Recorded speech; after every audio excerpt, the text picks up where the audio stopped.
So welcome everybody to 52 Living Ideas. Tonight is Analects by Confucius, and we'll continue with chapter 1, verse 10, and just type exclamation point in the chat to read your version of verse. Oh, go ahead, Penny, please. Thank you. Very much appreciated. Suchen asked Sucheng, saying, when our master comes to any country, he does not fail to learn all about its government. Does he ask his information, or is it given to him? Sucheng said, our master is benign, upright, courteous, temperate, and complacent, and thus he gets his information. The master's mode of asking information, is it not different from that of other men? Thank you, Penny. Will, did you have your hand up, and would you like to read your? Sure, yeah, thanks. Zichen asked Zigong, when the master arrives in a state, he always learns about the affairs of state. Does he seek out this information, or is it offered to him?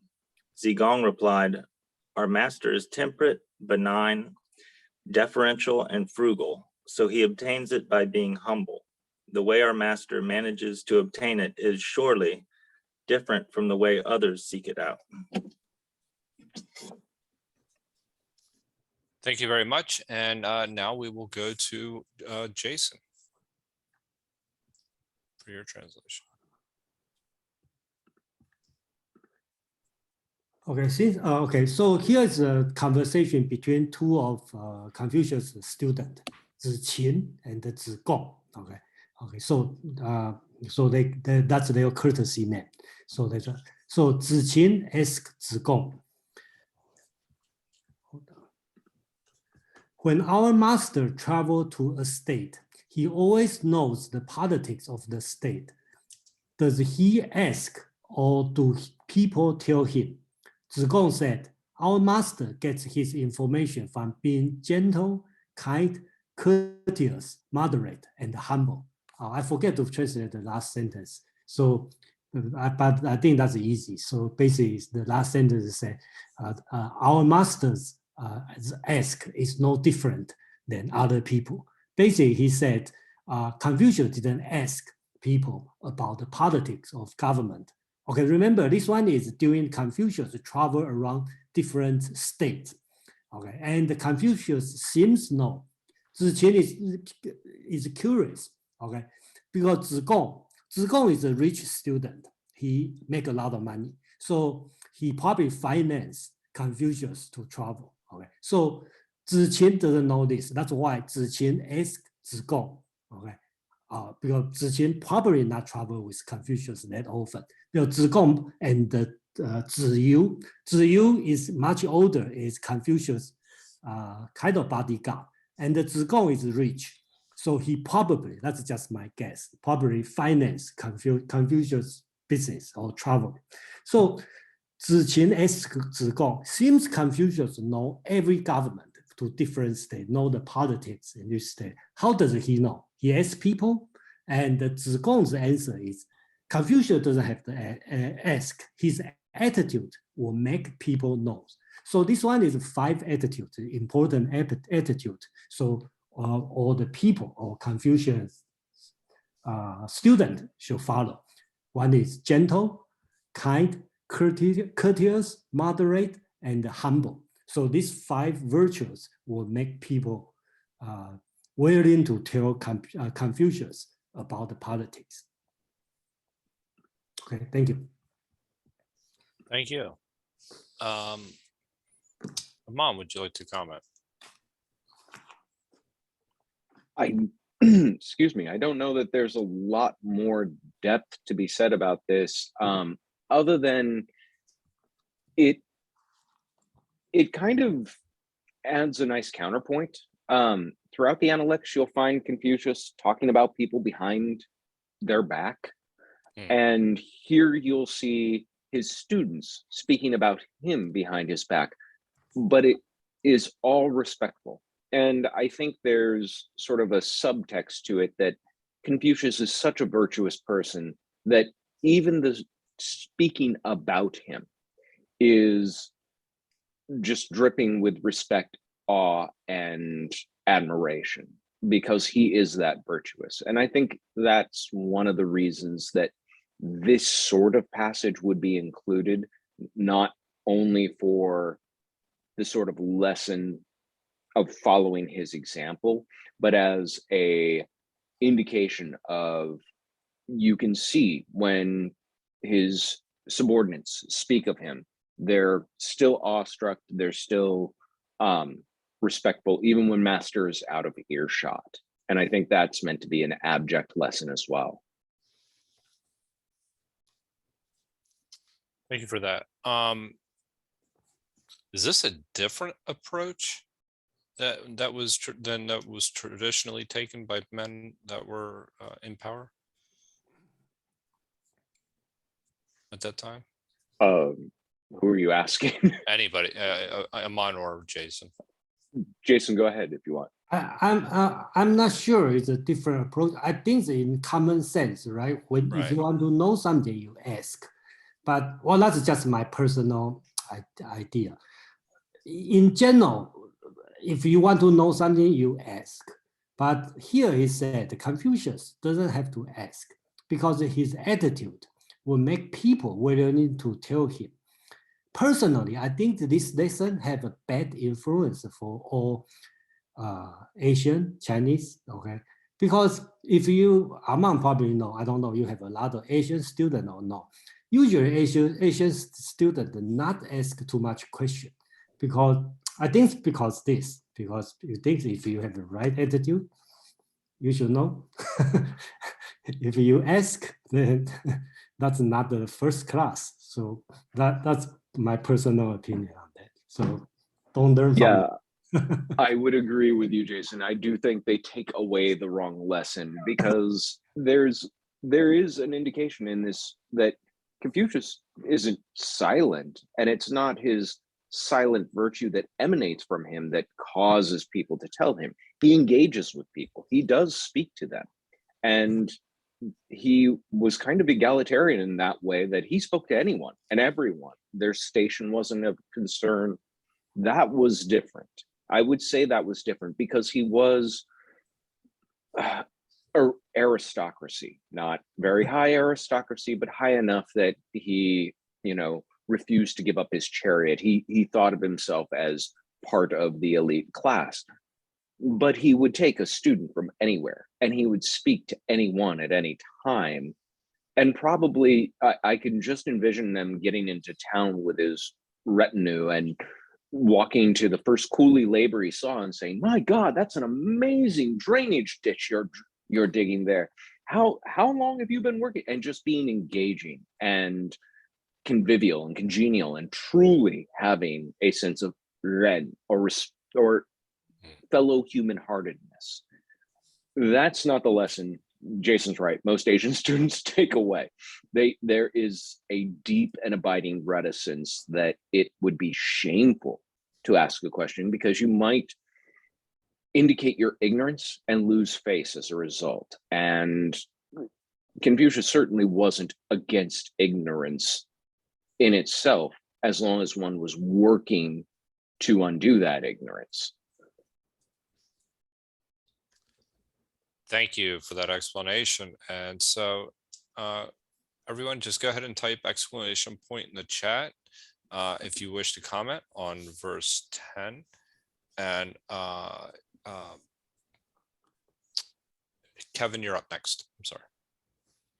Thank you, Joe. Yeah, this one is this words we can learn from the Chinese culture or Chinese even biasly, like you can learn their characteristic with if you basically Jason translation 温良恭俭让. It's those virtues I would say still for interpersonal, but gentle, humble, courtesy, it's still valid. Another way around, even in Chinese South culture, slowly move away from those. Instead of aggressive competition, rule-based rather than virtue-based. However, even it's one thing still applied. We talk about law. If in investing, if everything is law-based, I'm okay. If you are not against law, I can do whatever. In China, still we put put the is virtue first. Even it's not, if you acting, laws make sense. However, if you doesn't make sense for humanity or virtue, people don't like you. And this is for people inside mentally, okay, they lose not just face, they got hurt themselves. By the way, the 温良恭俭让, I'm not sure the modern days for the kids. Like, it's so familiar. Now I know where it's come from. It's just, yeah, thank you. So you're saying that their interactions are based more on principles than laws? Yeah, those virtue-based principle over than the law. Okay. Even now, it's we call it, for example, we call it 情理法. It's 情, it's about relationship. 理, it's like a general principle, like you're right or wrong. This obviously. So then law, the third place is law. Like, yeah, thank you. Interesting. Thank you. Thank you, Kevin. Yeah, let me ask Kevin a question. So Kevin, Please. according to you know 温良恭俭让, but you don't know it's from this text. Yeah, it's very interesting. It's, yeah, like I don't know where I learned from, not from the book or textbook, but it's embedded in my mind. Like, I don't know where it come from. When you see, oh, that's 温良恭俭让. It's traditional culture already built in. That's, for me, that's when I like you use it a lot. For me, it's from my experience, my previous generation watching them how to do, and from the current practice, 清理法. Thank you. Yeah, so that's very interesting, right? So that's why sometimes I say, okay, foreigner probably need to read the Confucius Analects, and the Chinese probably don't have to read it, because you already know, like Kevin, right? He don't have to read it, and he already know it. And then for the foreigner, you have to read it, otherwise you don't know. So that's the difference. Maybe Jason, you can put that sharing come up, like, for word by word, means a man or yourself, we can, each word have something like we can explain. From the first word, when we talk about water, hot water is hot. When is just perfect, like our body temperature, not too cold and not too hot. It's a medium. It's like, and secondly, 凉. 凉 it's good, a kind. You see, for example, even from a seed, with some seeds is good. Okay, we're going to keep it. We're going to plant for soil. And 恭, you see that word, it's a courtesy. It's like you, by that Chinese character, it's your very humble. Normally, two hands hold together. Your head a little bit down, so the respect. The fourth word is 解, temperance, moderate. It's in modern days, that word a little bit changing meaning to saving. That word opposite is consuming-based economy. We used to be, that's why the one interesting thing, this word expanded like America heard. People don't have the saving. In Asia, even my personal experience, if I made $100, I'm guaranteed I'm going to $20 in my pocket or in a bank or whatever in the future. And now, maybe I'm just personal experience. I don't borrow money from others. I don't. I make more, I spend a little bit more, but I still have savings. That's the 解, save. 让, the last word is 让. It's like you are first. Others first, then yourself. if this, that's mine, that's so offense for people with from culture. It's still current day practice. That's why a little bit weird, sometimes overdone. For example, I invite you guys going to the restaurant. 2 or 3 people going to kind of fighting together, try pay the bill. Not AA like modern days, right? We're going to pay half my part or something. That's very interesting. Thank you. I see I'm on, you know. I want to let Penny and Brian in Brian in first, and then Aman. Oh, okay. Well, actually, I was just asking, Kevin talked quite a bit about it, but about these virtues, I had a question if these are considered like the cardinal virtues or something, or there's always like 5 virtues, or do these just happen to be some that he listed?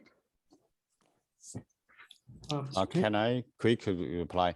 It's not, that's traditional. They, for example, this is from the, from this book, from Kunzi, right? And in the each generation, each leader, even from now it's he, right? They have always have something, put a slogan you can put. For example, in the Xi time, they called 人类命运共同体. Basically, it's called, Amanda maybe can translate it better. I cannot come right away. It's a human being. We got the same destination, one earth, one world kind of concept. They try, you know, community bigger, not individual. And before, 八龙八鲁, I'm going to search out, going to send to you from Hu time. And they all from the, you know, each leaders have, you know, they have some promote this kind of collective effort. Sometimes it's overdone from our individual aspect. It's, yeah, it's not, this is like very early, some year ago or 2000.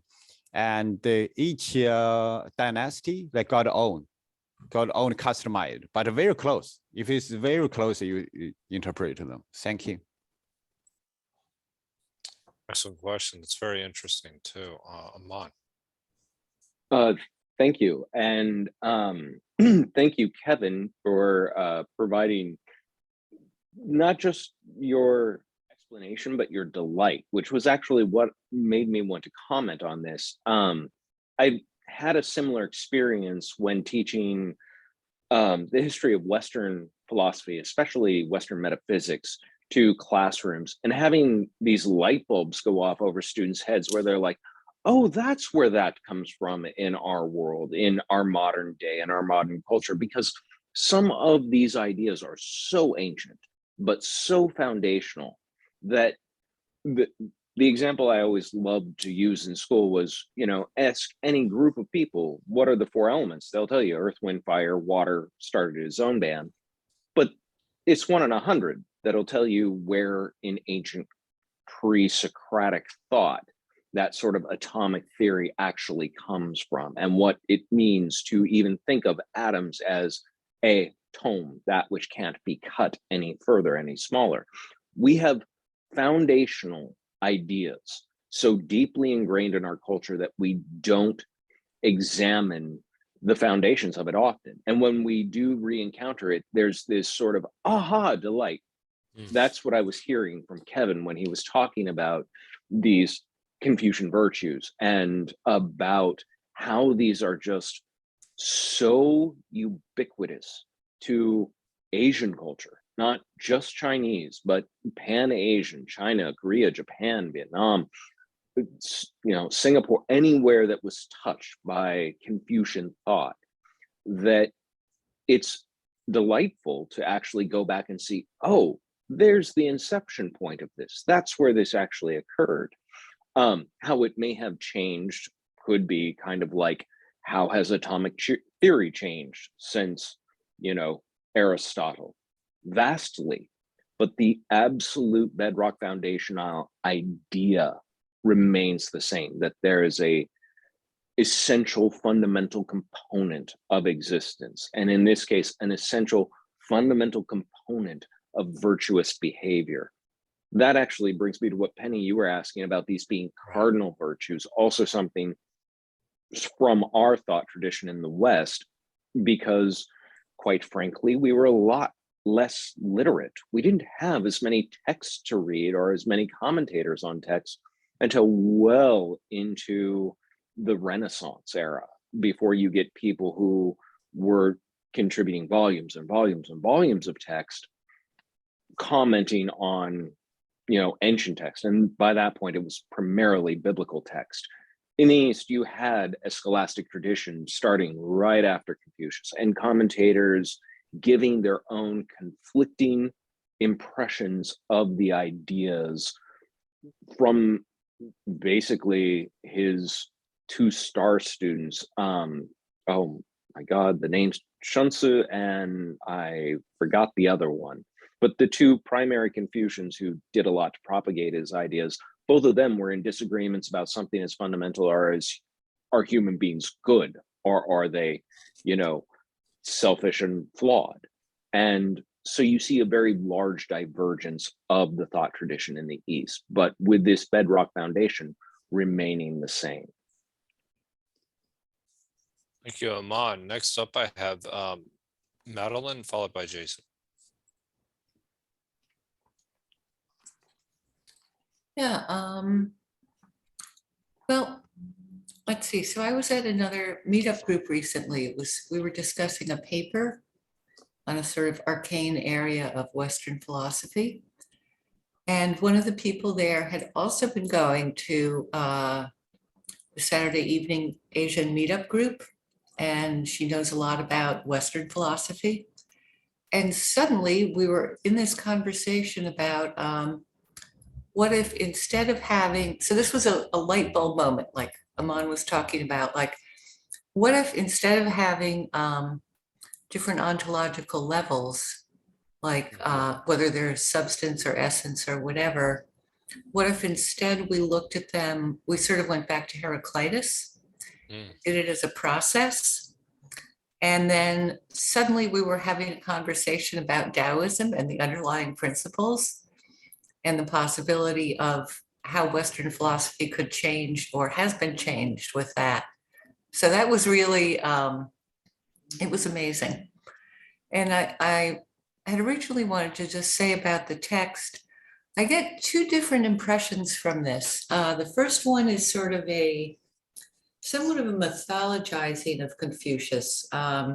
Here's someone who's so wonderful, he doesn't even have to ask a question. The little birds gather around him and just chirp out their answers to things he needs to know. But then I thought, also on a sort of more personal level, not the mythological one or legendary one, that he could have been just the kind of person who people like to talk to and confide in. He's talking with them, and he's easygoing, and he's got these 5 virtues, and they just start saying, yeah, the second secretary is more corrupt than the first secretary, but because he does this. And so that's the way that he gathers this information, is that because he has these virtues, people just want to talk to him because he's a good listener. Which is definitely a skill, the ability to be able to listen. Jason, you're up next. Yeah, okay. So let me first answer Penny's talk about the cardinal virtue. I think this 5 thing is not the equivalent to the cardinal virtue. Chinese do have a cardinal, Confucian really have a cardinal virtue. In the mentions mentioned about the 仁义礼智. Okay, I will explain later, but we will see that. And later on in the Han Dynasty, add 1 more, become 5. Okay, so that's the so-called standard cardinal virtue. If you want to force Chinese or Confucians to say what's your cardinal virtue, that's the cardinal virtue. And here, I'd like to have a little bit. I didn't know people were interested on these 5 virtues, so I didn't prepare to talk about this because I think it's so cliche. So let me give a few minutes to explain these 5 words. Okay, So I think this one, why we can call it virtue, but basics, if you look at the context, Confucius, that's his attitude, his manner. When you walk around, eating, walking, taking calling the Uber, doing everything, that's his attitude, right? So people are willing to tell people with this attitude. So first, let's go through these 5 words. First means wen, okay?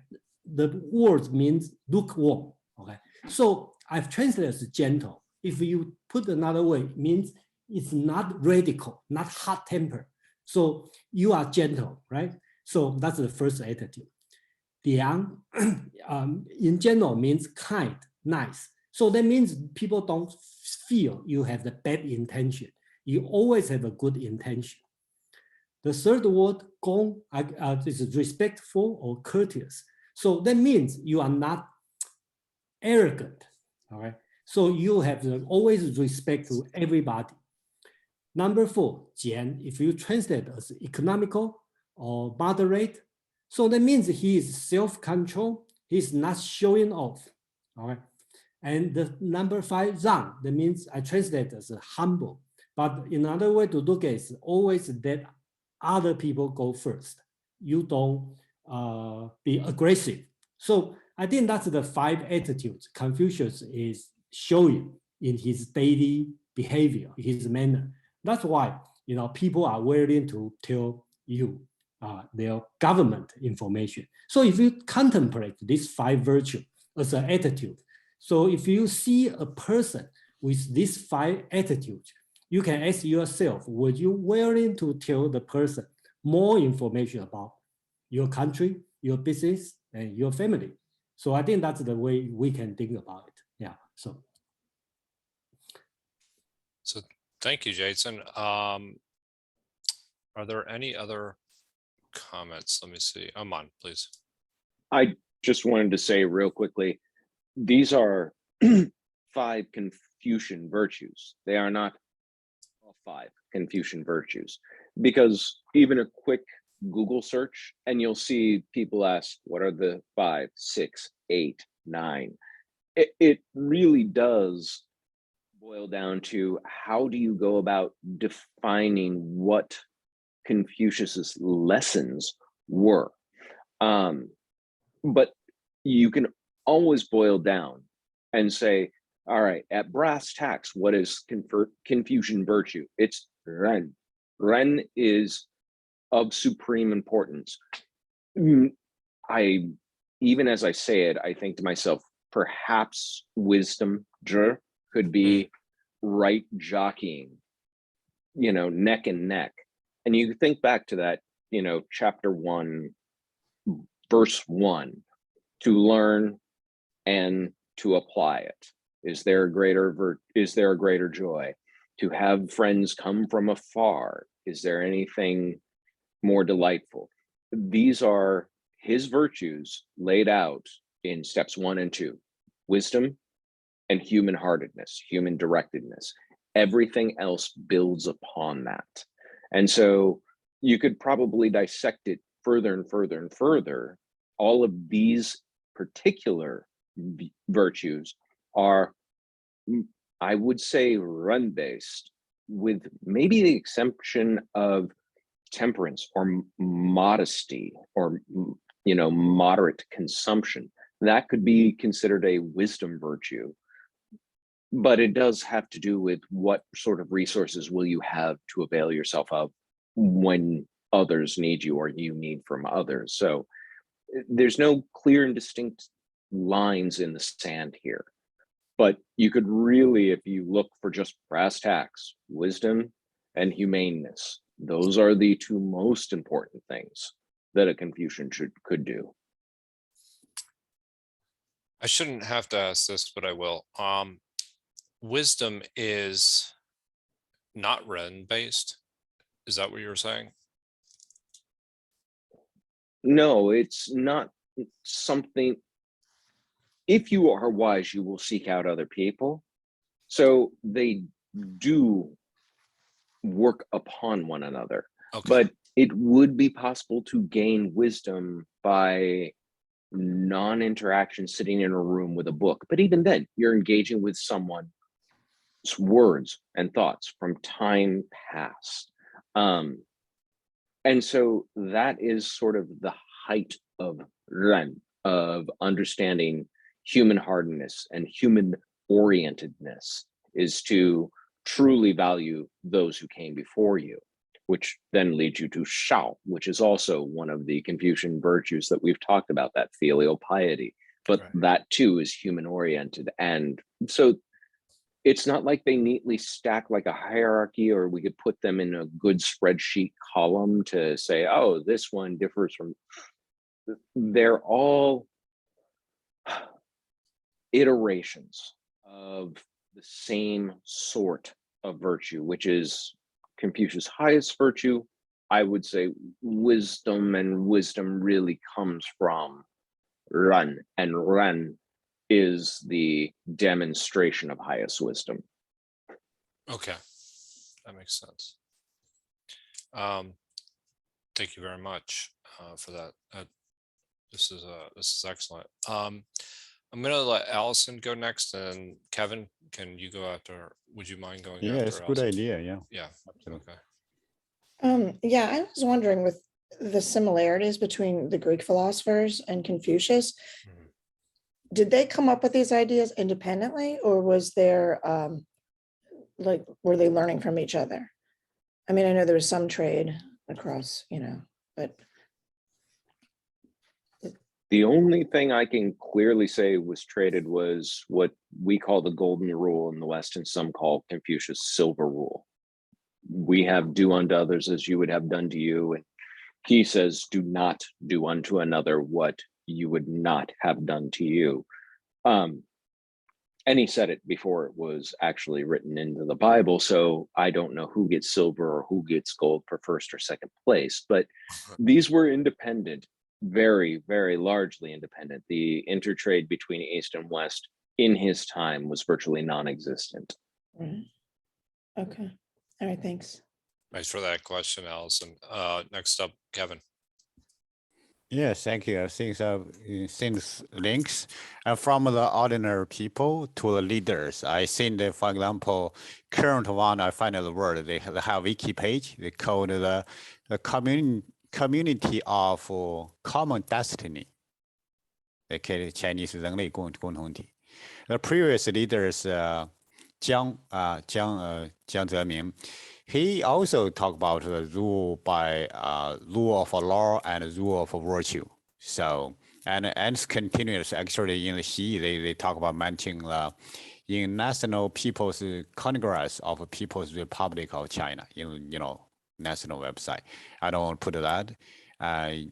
That's maybe the topic is not how the Marxism, how to mix those contexts with there. That's a different topic. Another one is previous two generation before is Hu Jintao, another leader.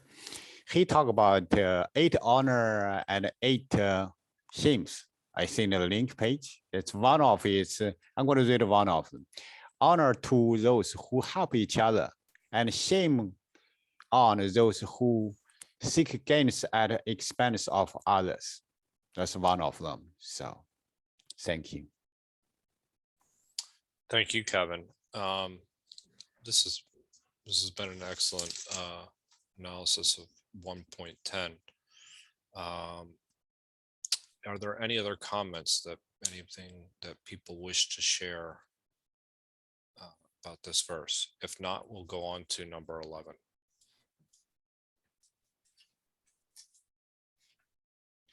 Okay. Can I ask for volunteers to read number 11? Penny, please. Okay. Thank you.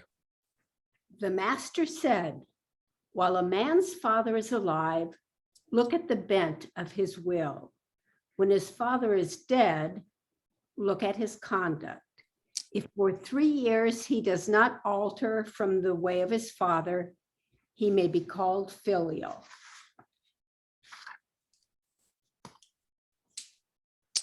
This is a very famous passage. So we'll go.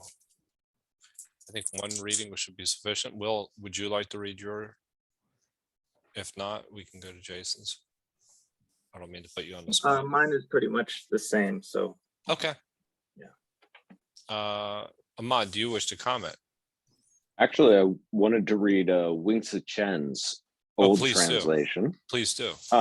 This is 1.11, and it says, Confucius said, when a man's father is alive, look at the bent of his will. When his father is dead, look at his conduct. If for 3 years of mourning, he does not change from the way of his father, he may be called filial. Thank you, Ahmad. Jason. Yeah, I think it's this one probably not much difference, right? Just depend on how you're going to write it. So I just read it. The master said, we watch one's aspiration when his father is alive. We watch his action after his father passed away. One who doesn't alter his father's way, which he used the word Dao, for 3 years is being xiao. Okay, that's a filial piety. So I think it's basically talk about when your father is alive, or if you want to be xiao, okay, the filial piety. When your father is alive, you have to, your aspiration, your will, okay, should be, I don't know, complying with your father. And after your father died, your behavior still the same as if your father still alive. So we call him xiao. How about after 3 years? We don't know, but that's Confucius is very practical, very very practical way to measure, how you are filial or not. So 3 years. So I think the essence here is you should treat your, well, here he say father. Okay, sorry for ladies, but he only say father. Your father, after he passed away for 3 years, you should behave exactly as he's still alive for 3 years.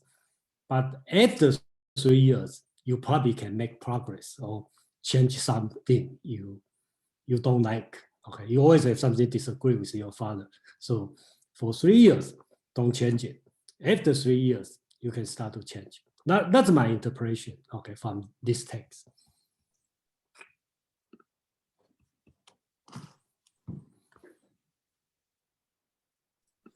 Sorry, Madeline, followed by Kevin. Yes. Or Will. So from what I've read, and I'm sorry, I can't remember if we've already discussed this here. There's a reason for the 3 years. And it may, actually in our count, it may be 4 in terms of the age. But the basic idea is for the first 3 years of your life, you are learning everything from your parents. And that's the time when you're getting completely imprinted, or you might say you're learning all the subroutines of how to eat it, how to eat with people, how to wash your hands, how to say please and thank you, how to stand respectfully in front of your father. All these different things you're incorporating into your your basic knowledge of how to do life. And so the period of the 3 years of mourning is to respect that, to show that these people spent 3 years teaching me how to do these things. I can spend 3 years honoring my father's memory. And then so what Jason said about after that, you can begin to change your actions, I guess would be you start thinking for yourself more. You sort of symbolically come back out of that period of grieving and kind of childhood when your parent dies.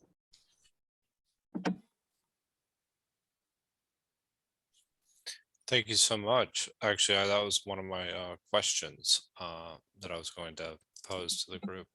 So thank you for answering that. Will, or was it Kevin? Yeah. I don't know if Kevin was commenting on the last one or this one. Yeah, Will, go ahead. Then Okay, after you. Thank you. Okay, thank you. So the first part of this, before it talks about after 3 years, there's like two. It's divided into when your father is alive, what you should do, and after he passes away, what you should do. But what is the difference? What's like between how you act when your father is alive and how you act when, because they seem very similar. Let me answer your question. Probably I haven't expressed well.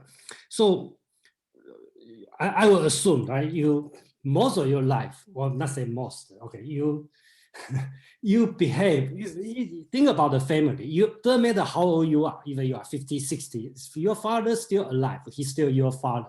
So you act. You never violate your father. That's the important thing. That unlike American or Western. Okay, so forget about it. So see how he used the word 志, that means your will, your aspiration. Okay, so you right now Confucius teach you how to judge another person who is xiao of filial pious or not, right? How to judge a person. That's it.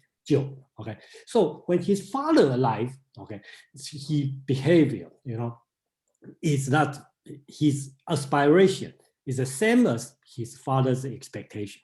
When his father passed away, if his father passed away, then he still have to, because his father is not there, right? So we have to watch his behavior still the same as when his father alive. So I think that's the idea. So basics, I think the essence is you should be the same. Doesn't matter your father alive or not alive, you should be the same. And then after 3 years, he didn't say anything. So I think that's the whole sentence. I don't want to go beyond, but basics, that's what he's talking about. Okay, thanks. Thank you. Kevin, did you have something to add? Yeah, I got something about a Chinese word show. I put on a wiki, filial piety. What's the investment or different culture you guys understand or practice? For example, right, this show is big. It's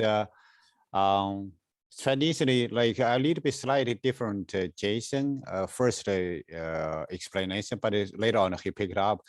It's like the father passed away. The next generation, they're going to still follow the parent, the dad, and in here, so father, but still obviously consider mother or same. What are they doing before? You follow them. That otherwise you are not follow the 不孝. It's called not filial to pure.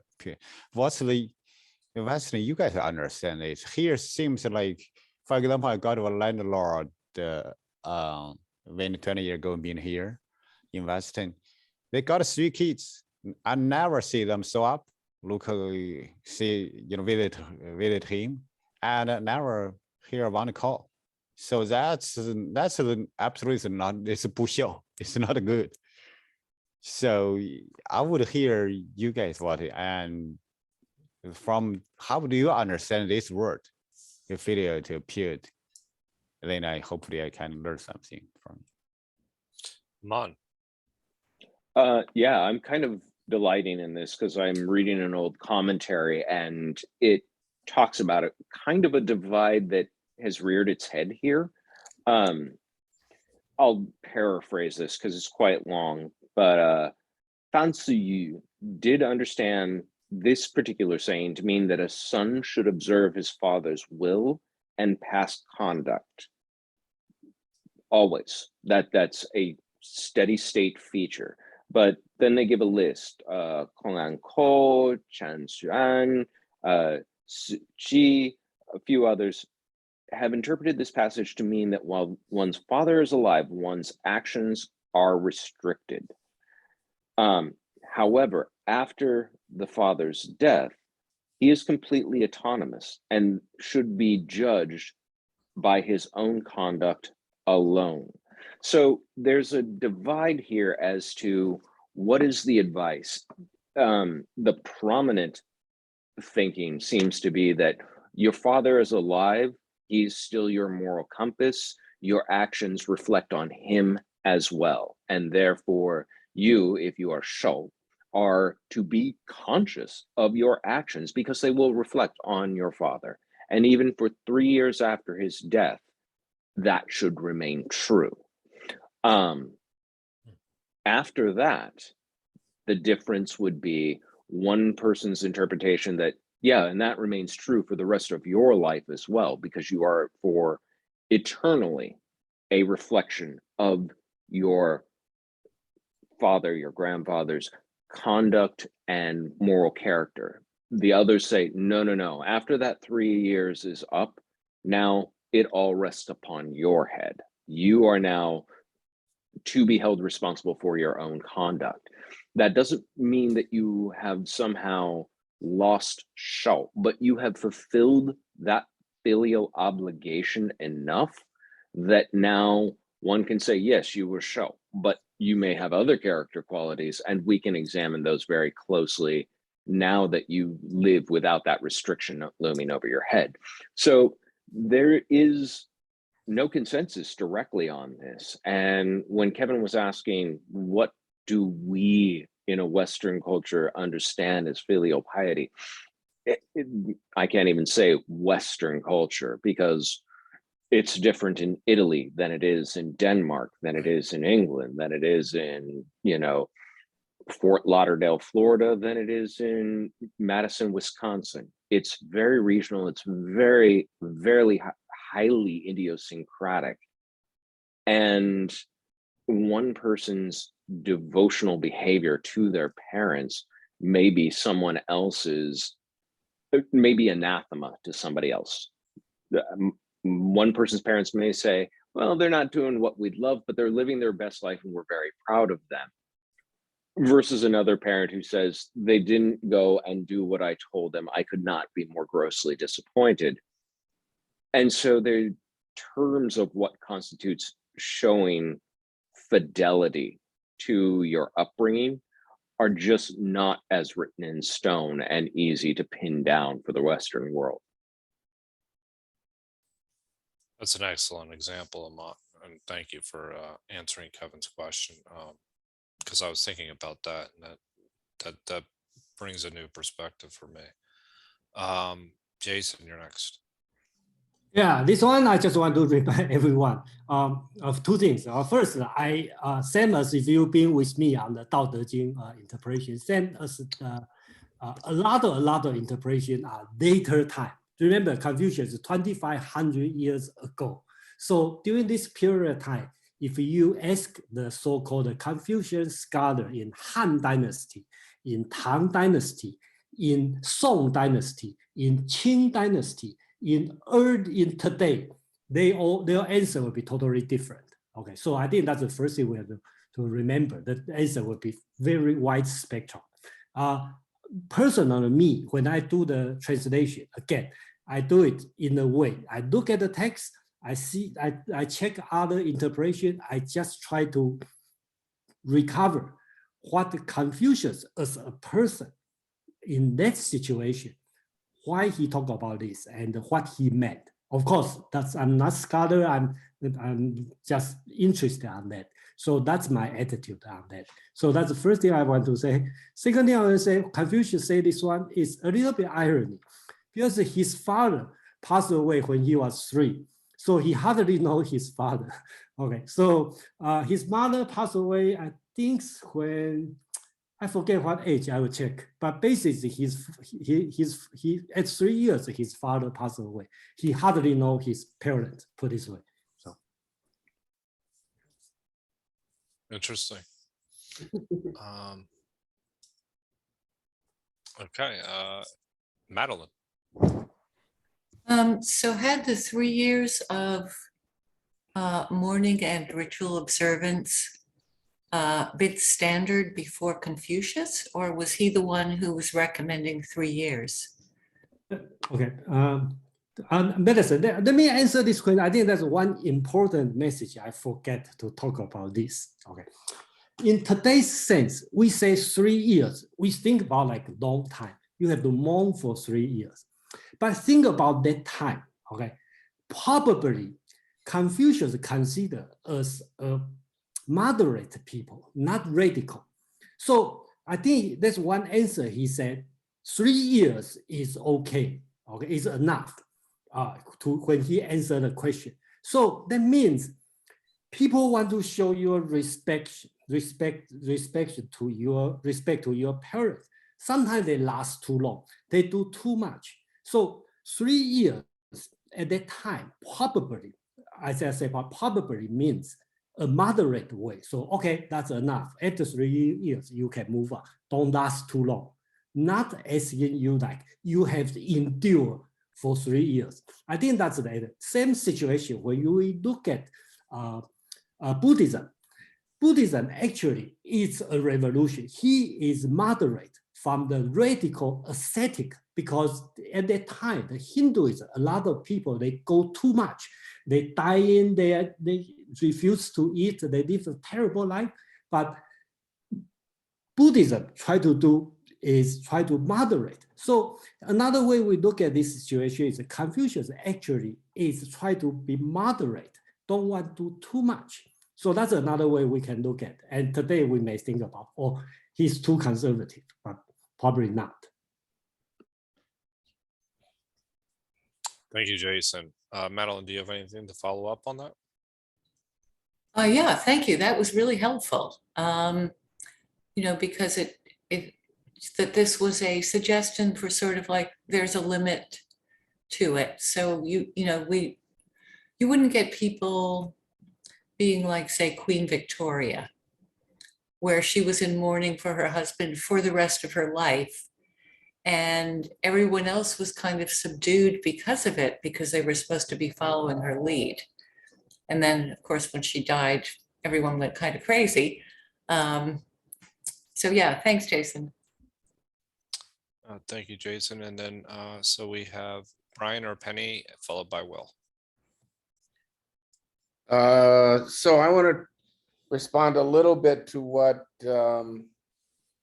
Kevin asked to try to answer the question, partly because I found this passage very puzzling just on a practical level. And it does seems to suppose a very static society with a lot more change going on now. My first reading of this was, it's not normative. In other words, it's not saying what you should do. It's just saying, and I think that's supported by the words. I believe you when everybody says that it's normative, it's telling sons how they should behave. But by the words, it just says, look to his aspirations, look to the son's aspirations. To see if the son is filial, look to his aspirations before the father dies. And then look to his behavior after the father dies. And I guess what that means to me is that before the father dies, it's assumed that the son's behavior will be in line with the father's behavior. I'm not quite sure, how to read that. And if if you want to know if he's filial, and I understand also, that's why this is so different for me, just like Kevin said. What does it mean to be filial? And I think it had a different meaning back then than it might have now. Anyway, just there's a lot of questions about this, and I guess maybe I can reflect on or try to answer Kevin's question. My dad became a university professor but he started out as a teacher in a one-room schoolhouse in Nebraska. And kind of, he worked his way up as the educational institutions in the Midwest were growing after World War II. And there were a lot of opportunities there, and I think he always benefited from it and enjoyed it for the most part. There's always frustrations when you don't get, promotions you had in mind, but that was definitely a growth industry, and he mined that vein very well. But he never recommended to me that I be a university professor, or that that I follow in his footsteps, that me being like him had anything to do with filiality. At the same time, in some ways, I am kind of like him, just inevitably in the nature of things, not the intent, but in the nature. And when I was in college, I mean, I was looking for some guidance on what to do after college, and he would not give me any. So I don't know what filial means in a context like that. I think filial also has to do with the father's expectations, not just the son's behaviors and aspirations. So he wanted me to feel free to go out and do what I want. And I was different with my son and my children, son and daughter, in that I did challenge them to do something, and but not to do the thing that I had done, which was to be a lawyer. I was a lawyer at that time. I wasn't against that, but I really didn't promote it at all. I challenged them basically to commit to doing something on a professional level in their undergraduate studies. That was a big thing for me that I had not done. I'd done liberal arts in my undergraduate. So where's the filial in that? Where I'm kind of pushing them in a different direction that I went in, partly because, again, the change in times. I really felt back then, and I guess I still feel now, that the liberal education is not the best choice for someone undergraduate, a purely liberal arts education, because I think you can get the thinking and expression skills by pursuing something that has a more direct professional application. But so where's the filial in that?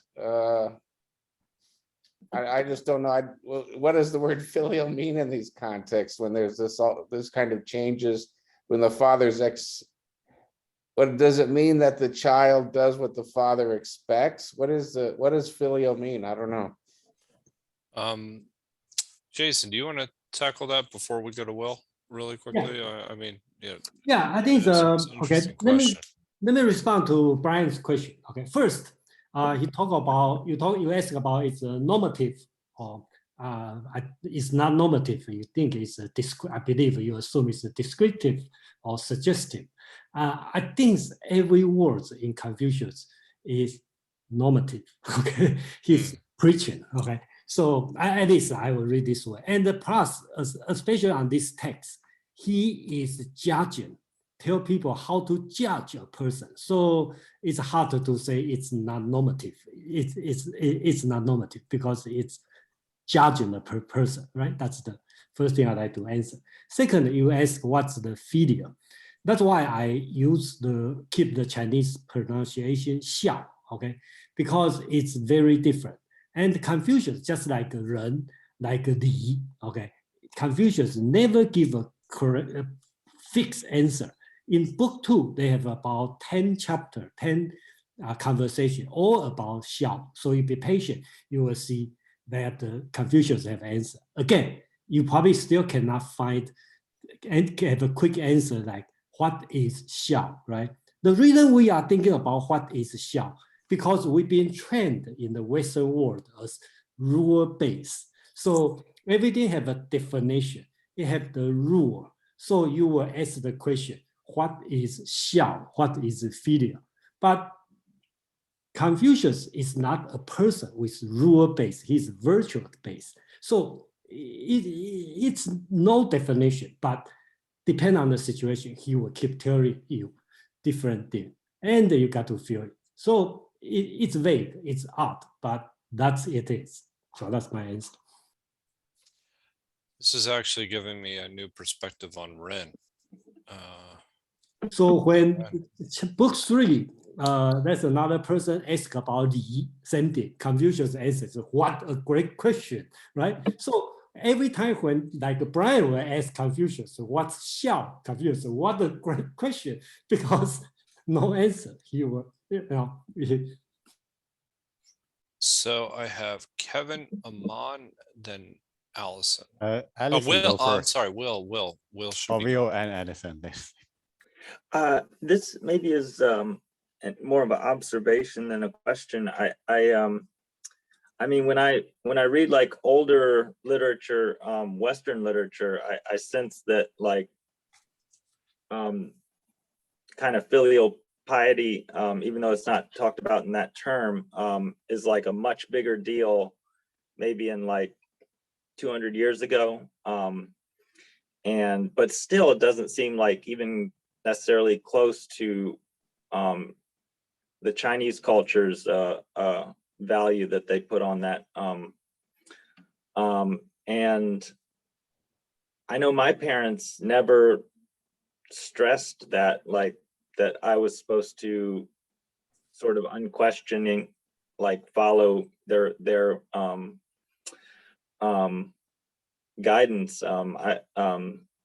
I think like today is that's a trait that is kind of like much less stressed. And I imagine even in China and Asia, it's probably just because the modern world is such a different culture. It's I imagine people trying to follow Confucianism are probably having trouble navigating how filial you should be, because it but that's all. Thanks. Thank you, Will. So Alison, Allison, then we'll go to then me or I think that one of the things with America is that we started with the Boston Tea Party. So we started like rebelling against England, which was sort of like our father. And then, we had, the American Revolution, the French Revolution. It's like we've had this culture of rebellion against authority for, since our inception. And I feel like it's what makes us great. And it's also our downfall at the same time.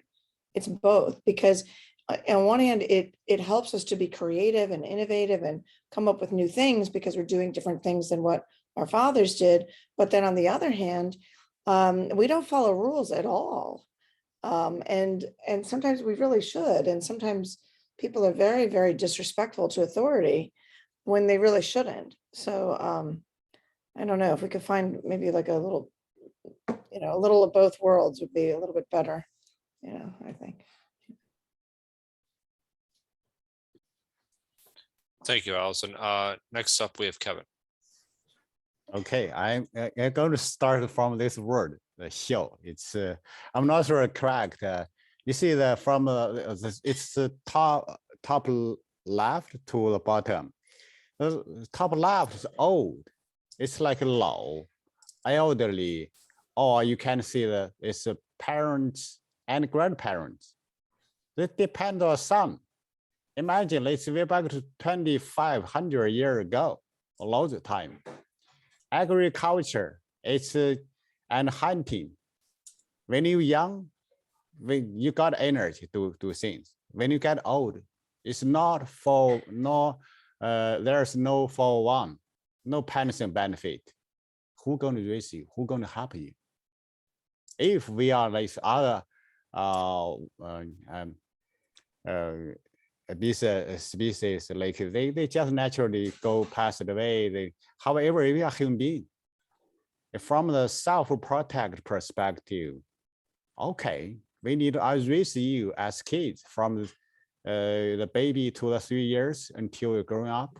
So that's here, finally to make sense.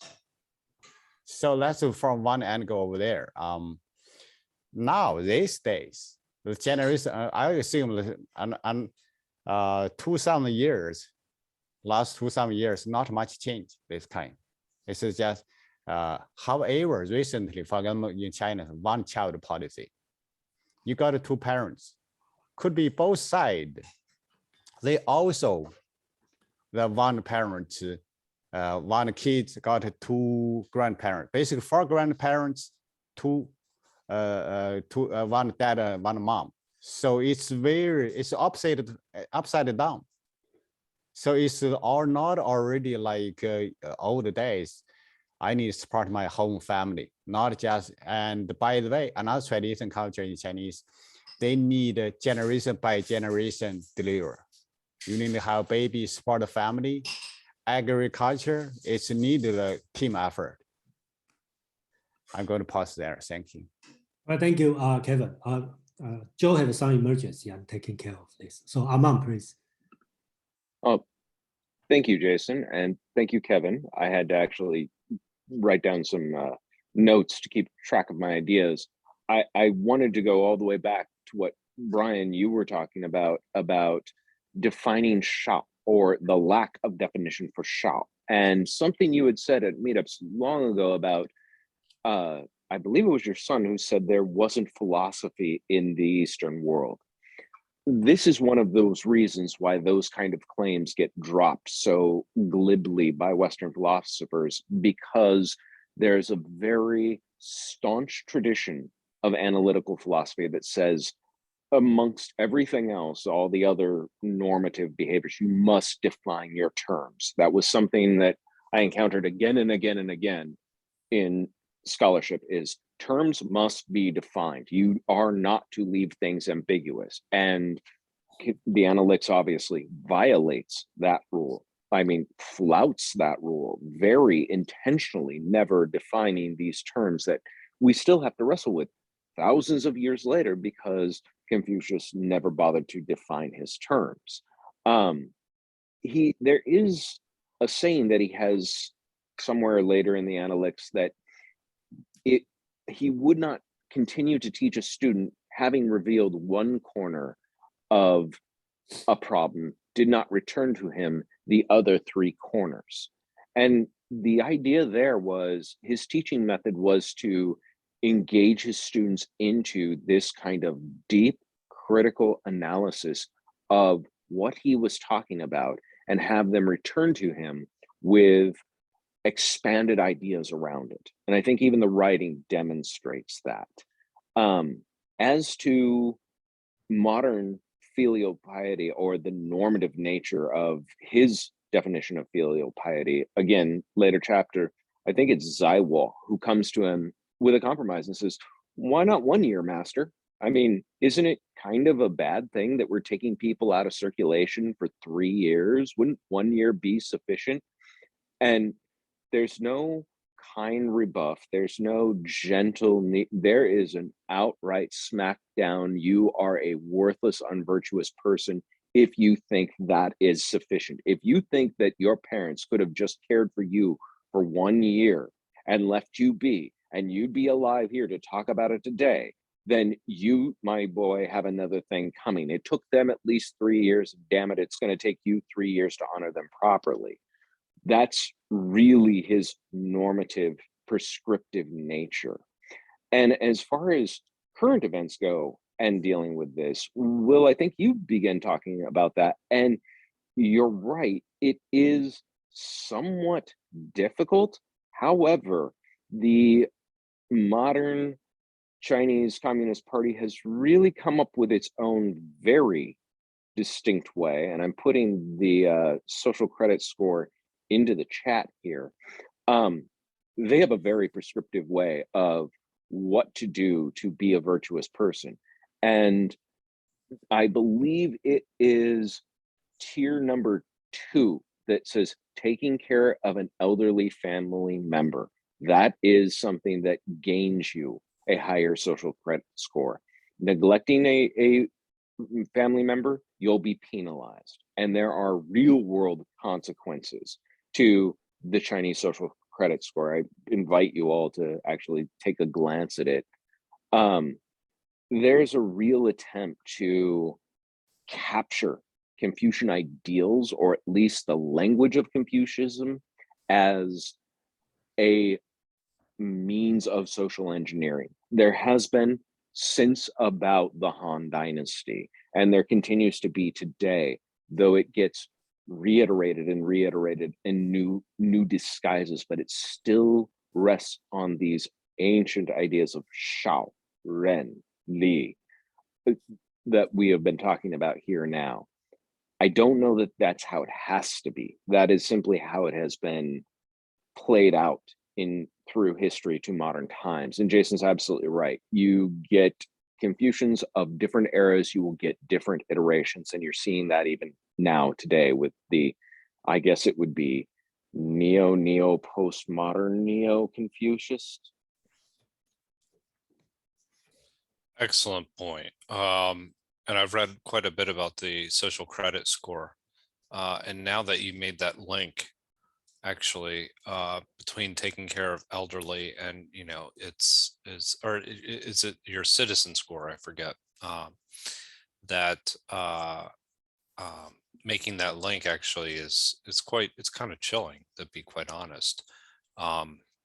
It has real world implications. So I do encourage everybody to read what Amana put in the chat, and whatever. Go ahead. I was just going to say, if I had been completely Machiavellian and we all wanted to make a few $1 million, we could start a consulting firm on how to groom your social credit score for people looking to begin investing in the Chinese marketplace. It's going to be a growth industry. Well, it's not too late for us to join in. Everybody here tonight is welcome. And Aman, I'll be in touch tomorrow. But Madeline. Thanks, Aman. And especially what you said, for what you said about the definition of terms. I actually like it. I actually kind of like this way of doing it better, which is to get through discussion and different angles on it to get a sense of what it means. So what I was thinking was kind of combining sort of what Will said and also what Brian said. It kind of sparked a thought in me, which was about filial piety and the guidance that parents give to their children. And so thinking that back then, they didn't have the mobility that we have now in Western civilization. You were probably, you were going to marry someone right in your little kind of market village region, probably, and you were going to be staying there. You weren't probably going to move up the ladder in some way, or at least not very far. And you also weren't going to move laterally very far. So you wanted to be in a good situation. So I think that in this case, the father is kind of the ideal father. This is the father who knows his children very well. So when, so his son says, I want to go to, get some higher education. I want to study to be a poet. This is the deepest yearning of my soul. And the father says, you've always been terrible with words. You're not very bright. You're very strong, and you're extremely good at thinking through how to do things with your hands. I think you should be a blacksmith. And this is someone who's known this guy all his life. Just because this adolescent has, suddenly wants to be a poet, he should follow the father's guidance, just as Confucius knows his disciples and has an idea of how to respond to each one. I think that this is sort of the ideal father in these things. So in other words, this is not the father who's the drunk or the village layabout or whatever it is. This is kind of the ideal father who knows his children and is recommending things to them. He's arranging marriages with people who he thinks would be compatible or hopes might be compatible, but the most important thing is the family and what the marriage would mean for that.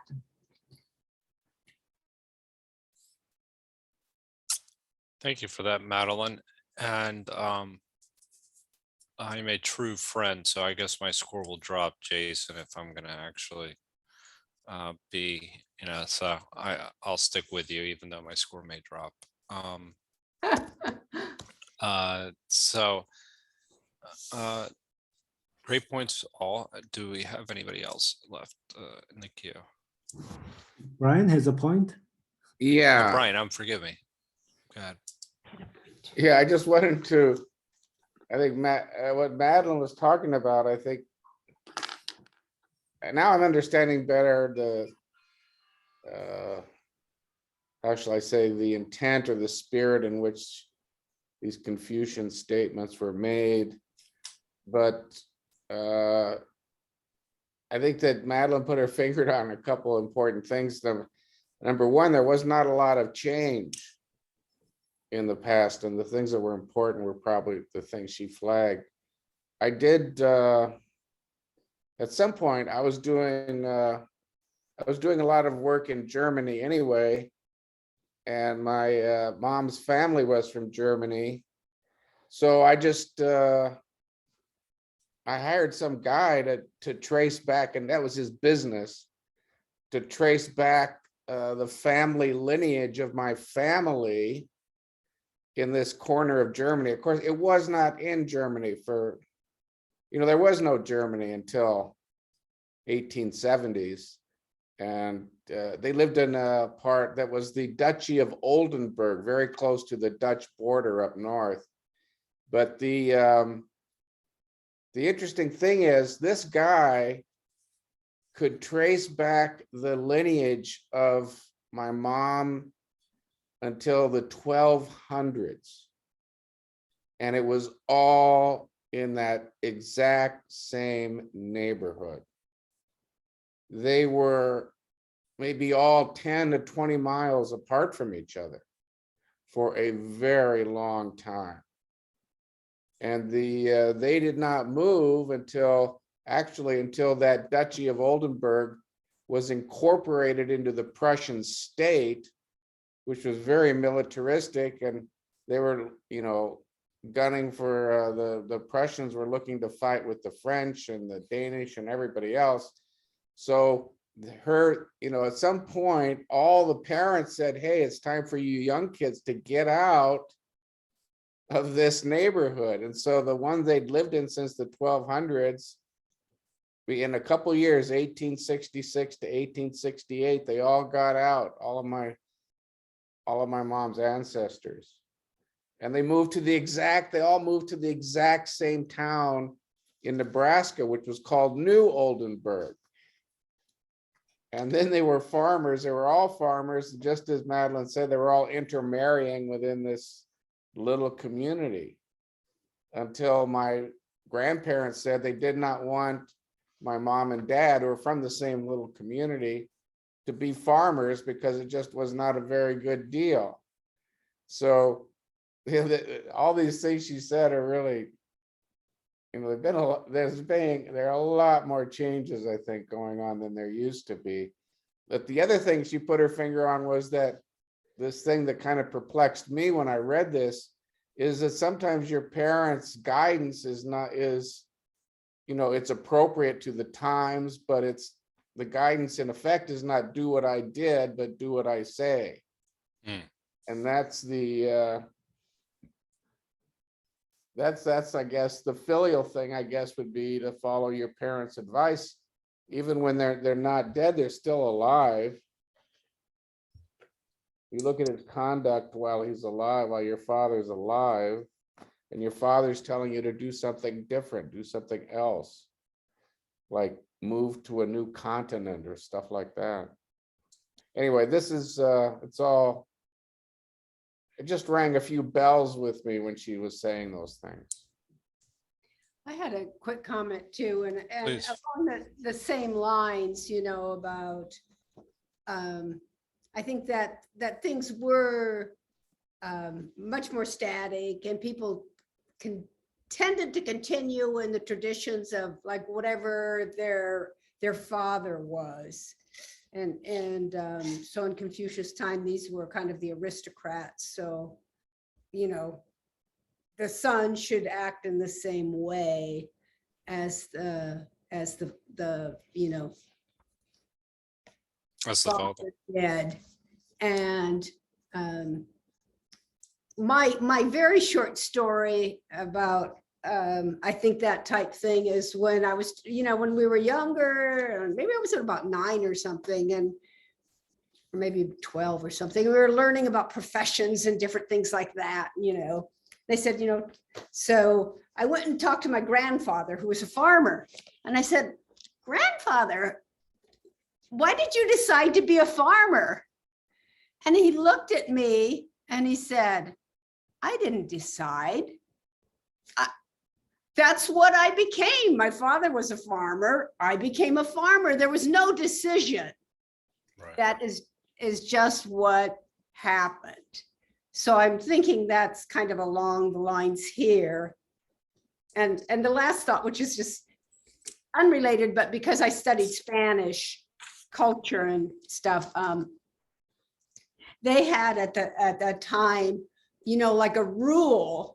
And of course, the older son was going to inherit the property. So he was going to continue in that role.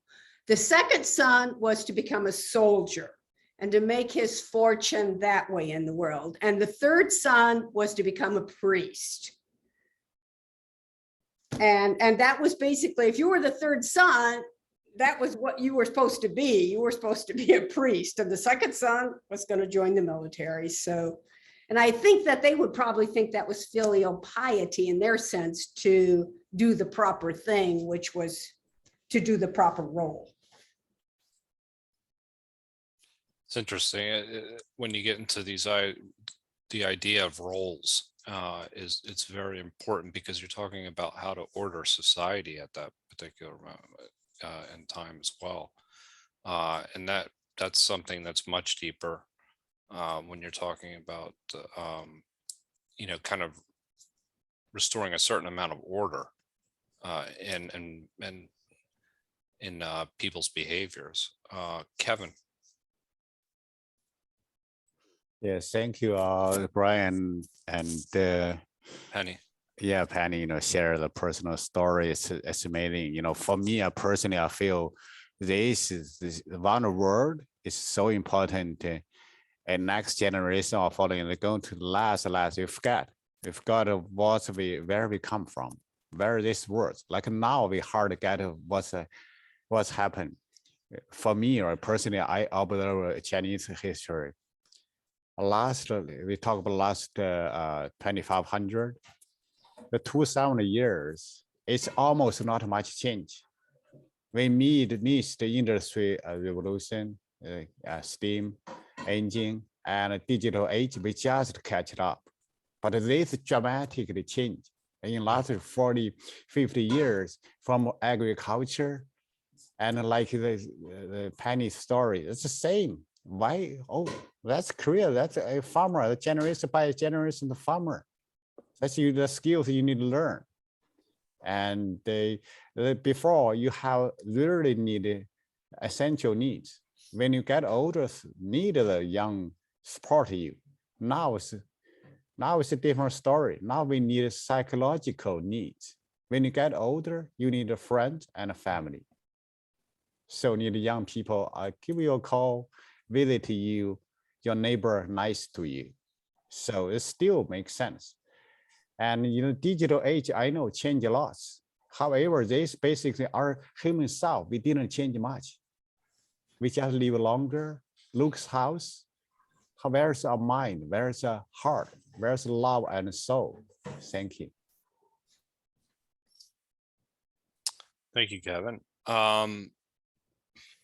So shall we attempt to tackle number 12 or shall we? Okay.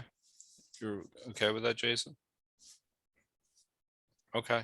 And if I know if Aman has to drop off, I know he's got quite a bit on his plate, so we'll try and get his comments early.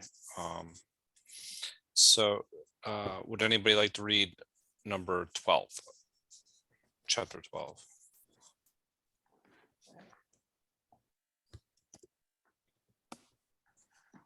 Let's direct. Penny, did you raise your hand? Okay, then go ahead. Yeah, just go ahead. Okay. And we'll, So this is chapter 12.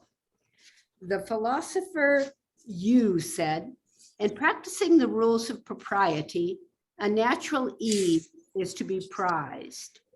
In the ways prescribed by the ancient kings, this is the excellent quality, and in things small and great, we follow them. Yet it is not to be observed in all cases. If one, knowing how such ease should be prized, manifest it without regulating it by the rules of propriety, this likewise is not to be done. thank you, Penny. We actually have the same version. Will, would you like to read number 12? Yeah, Master Yodze said, harmony is what is most prized in the practice of the rites, Li. It is what makes the way of the former kings beautiful, and this principle applies to matters big and small, yet it does not always work.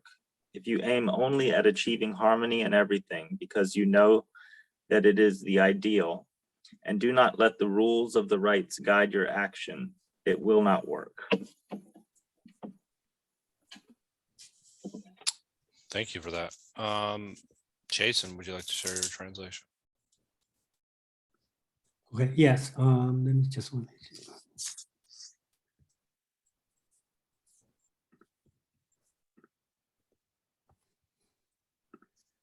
Yeah, Youzi said, when we practice rituals, which is the, or we some translation of proprieties, we shall focus on harmony.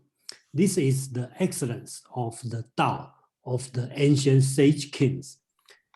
Great and trivial affairs are all conducted in this way. But the following is not allowed.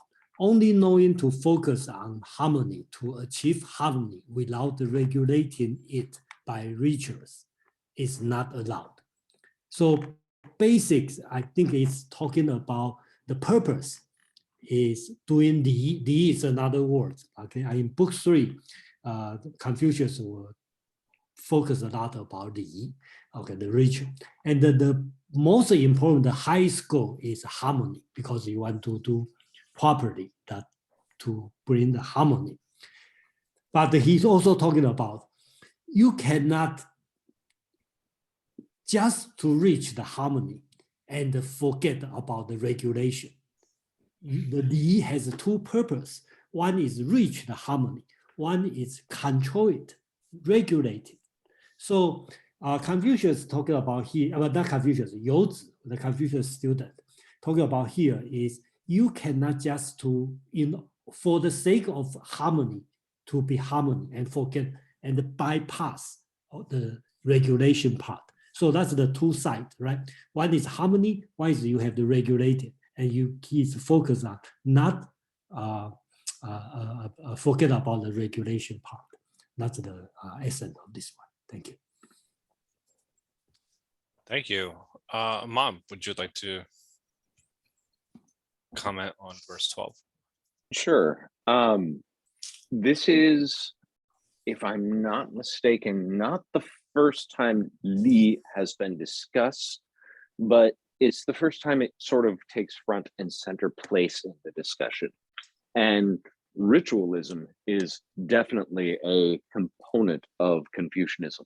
And that seems pretty universal at any time in the history of Confucian thought.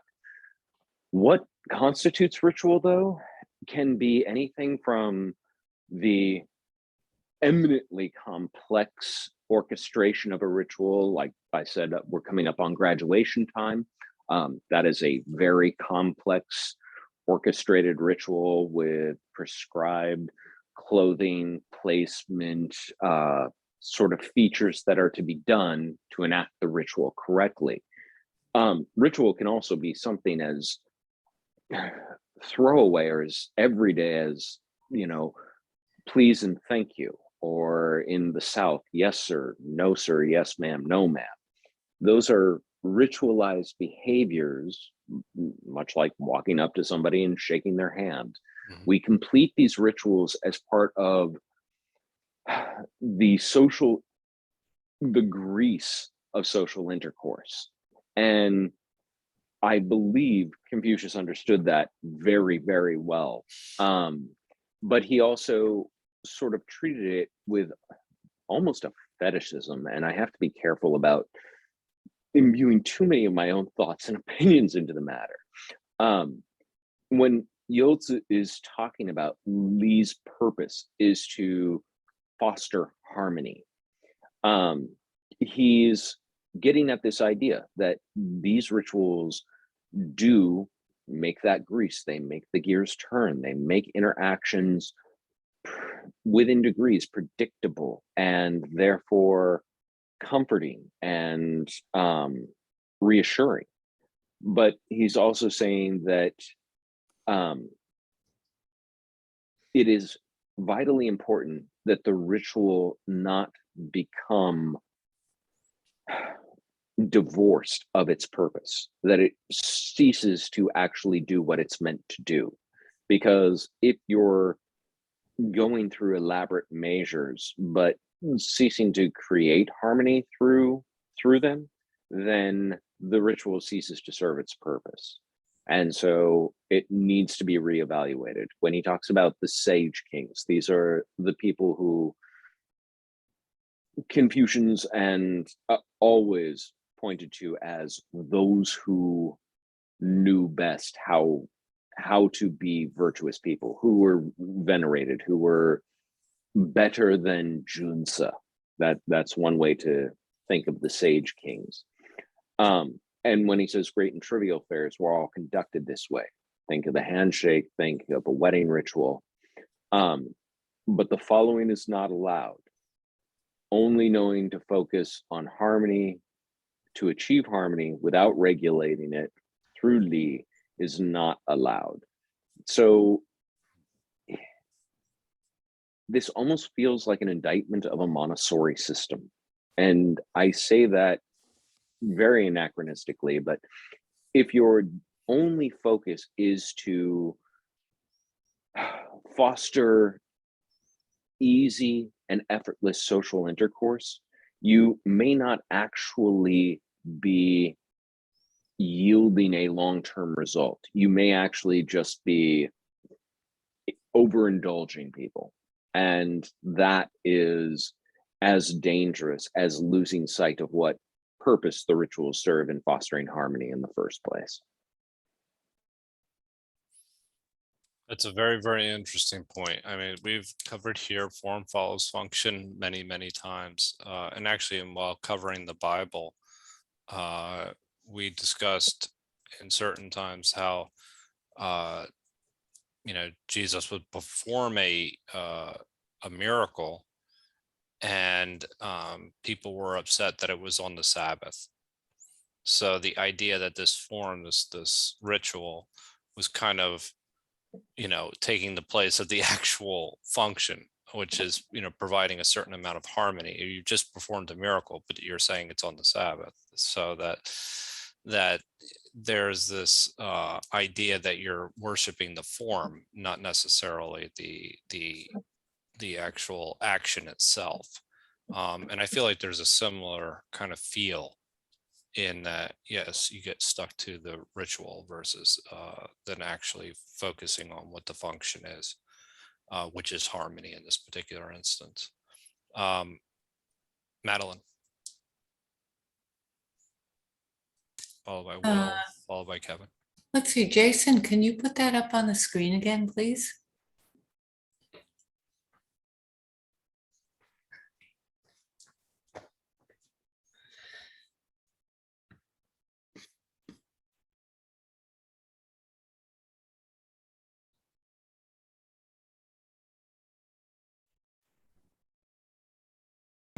Okay, so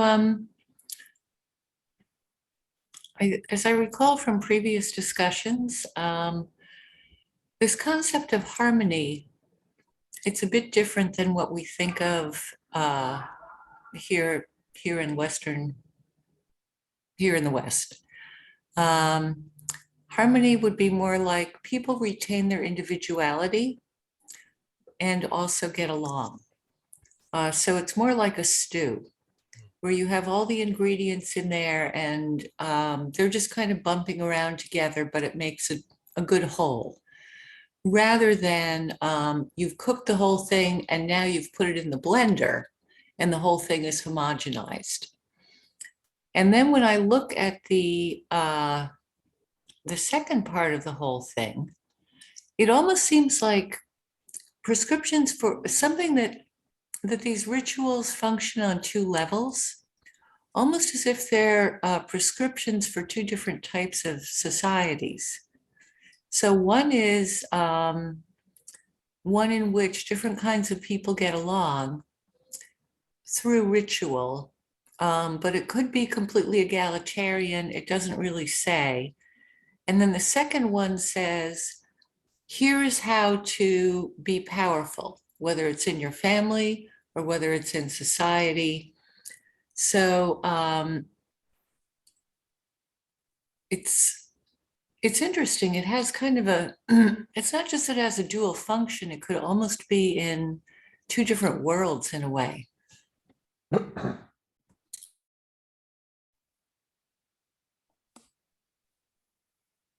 Thank you, Madeline. Next up, we have Will, followed by Kevin. And then Penny, I believe. The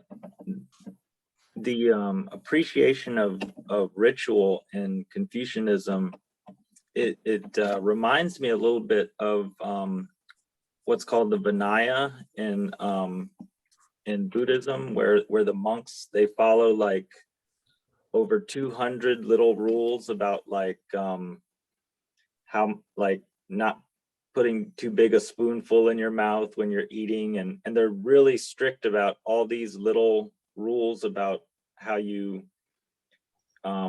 dress and eat and walk and all this stuff, and it's the rules are I think that I think the word they use is discipline instead of ritual, but it's seems similar, and it's I think that it's about that the purpose is that it really helps you maintain a correct attitude, and I sense that like there's something similar in the idea of ritual in Confucianism.